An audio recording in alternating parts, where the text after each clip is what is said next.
আজকের পিঠা বানাতে আমি একটি ডিম ব্যবহার করব। আর শুধুমাত্র একটি ডিম দিয়ে যে এত মজার পিঠা বানানো যায় তা আমি আজকে আপনাদের বানিয়ে দেখাবো। আসসালামু আলাইকুম, আমি খাদিজা, PST কিচেনে আপনাদের স্বাগতম। আজ আমি আপনাদের সাথে খুব সহজভাবে তেলের পিঠা বানানোর রেসিপি শেয়ার করব। আশা করি ভিডিওটি আপনাদের কাছে ভালো লাগবে। আর ভিডিওটি ভালো লাগলে চ্যানেলটি লাইক, কমেন্ট এবং সাবস্ক্রাইব করে আমার পাশে থাকবেন। তো চলুন শুরু করা যাক আমাদের আজকের রেসিপি। আমি প্রথমে একটি বাটিতে নিয়ে নিয়েছি 1 কাপ ময়দা। আপনারা চাইলে এখানে আটা ব্যবহার করতে পারবেন। এরপর দিয়ে দিচ্ছি 1/3 কাপ সুজি, হাফ কাপ চিনি, স্বাদমতো লবণ, 1 চা চামচ বেকিং পাউডার। সব কিছু দিয়ে দেওয়া হয়ে গেলে এবার শুকনো উপকরণগুলোকে একসাথে ভালোভাবে মিশিয়ে নিচ্ছি। মেশানো হয়ে গেলে এবার এর মধ্যে দিয়ে দিচ্ছি একটি ডিম।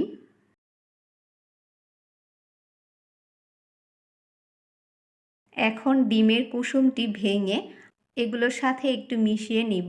এরপর এর মধ্যে দিয়ে দিব পানি। এবার এর মধ্যে নর্মাল ঠান্ডা পানি দিয়ে একটা বেটার তৈরি করে নিব। আমি এখানে সম্পূর্ণ পানি একবারে ব্যবহার করব না, অল্প অল্প করে পানি দিয়ে বেটারটি তৈরি করে নিব।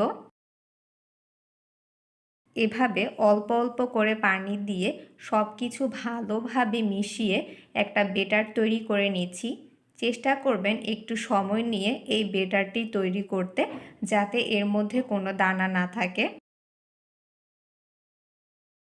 এই বেটারটি তৈরি করতে আমার 1.5 কাপের মতো পানি লেগেছে।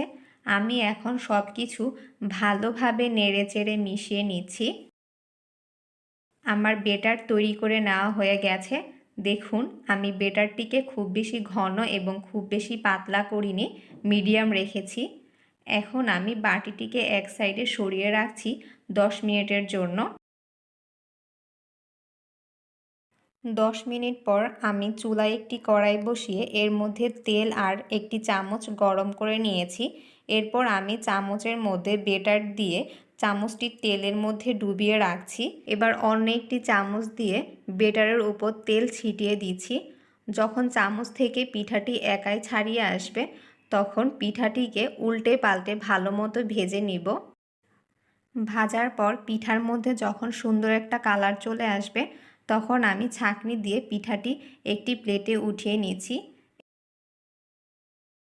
এবার চামচ ছাড়া সরাসরি তেলের মধ্যে বেটার দিয়ে আমি একটি পিঠা আপনাদের বানিয়ে দেখাচ্ছি। তেলের মধ্যে বেটার দেবার পর একটি চামচ দিয়ে আমি এই বেটারের উপর তেল ছিটিয়ে দিচ্ছি। এতে পিঠাটি ভালো মতো ফুলে উঠবে। আপনারা যারা আমার চ্যানেলটি সাবস্ক্রাইব করেছেন তাদেরকে অসংখ্য ধন্যবাদ। আর যারা করেননি তারা দ্রুত চ্যানেলটি সাবস্ক্রাইব করে আমার পাশে থাকবেন। এভাবে আমি পিঠাটিকে উল্টে পাল্টে ভালো মতো ভেজে নিব। তো আমার পিঠাটি ভেজে নেওয়া হয়ে গেছে। এখন আমি এটিকে ছাঁকনি দিয়ে ছেঁকে একটি প্লেটে উঠিয়ে নিচ্ছি। এভাবে আমি আরও একটি পিঠা আপনাদের বানিয়ে দেখাচ্ছি। চামচের মধ্যে দিয়ে দিচ্ছি বেটার দিবার পর চামচটিকে তেলের মধ্যে ডুবিয়ে অন্য একটি চামচ দিয়ে বেটারের উপর তেল ছিটিয়ে দিব। পিঠাটি যখন চামচ থেকে ছেড়ে আসবে তখন এটিকে উল্টে পাল্টে ভালো মতো ভেজে নিব। তো এভাবে আমি সবগুলো পিঠা বানিয়ে নিয়েছি। দেখুন পিঠাগুলো দেখতে মাশাআল্লাহ কতটা মজাদার এবং লোভনীয় হয়েছে। খুব সহজে আমি আপনাদের এই তেলের পিঠা কিংবা পোয়া পিঠা বানিয়ে দেখিয়েছি। আপনারা এই রেসিপিটি ফলো করে ঝটপট তৈরি করে নিতে পারবেন এই তেলের পিঠা। আশা করি ভিডিওটি আপনাদের কাছে ভালো লেগেছে। আর ভিডিওটি ভালো লাগলে চ্যানেলটি লাইক, কমেন্ট এবং সাবস্ক্রাইব করে আমার পাশে থাকবেন। তো আজকের ভিডিওটি এখানে শেষ করছি। দেখা হবে নেক্সট ভিডিওতে নতুন রেসিপি নিয়ে। সবাই ভালো থাকবেন, সুস্থ থাকবেন। আল্লাহ হাফেজ।